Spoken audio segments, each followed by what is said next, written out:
देवपुरदेखि अत्तरियासम्मको छ। बेला धनगढी उपमहानगरपालिका 7 मा पर्ने अनि बेलादेखि अत्तरियाको यात्रा जारी छ। यस्तो गर्मी छ, गर्मीले असाध्यै परिरहेछ। गर्मीले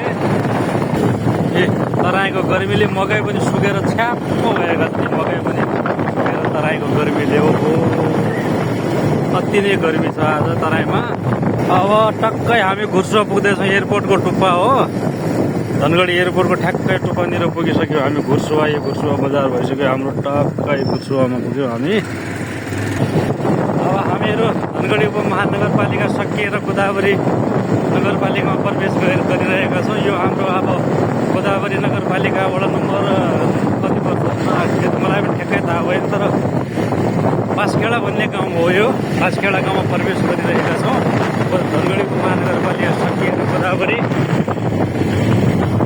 नगरपालिकामा प्रवेश गरिरहेका छौँ। बाँसखेडा गाउँ हो यो, बाँसखेडा।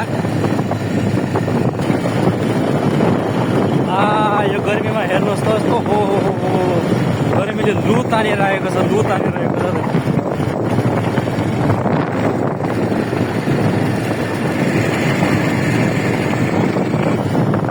त्यहाँ पर एयरपोर्ट देख्न सक्नुहुन्छ। एयरपोर्ट हामी अहिले गेटामा प्रवेश गरिरहेका छौँ। यो गर्मीले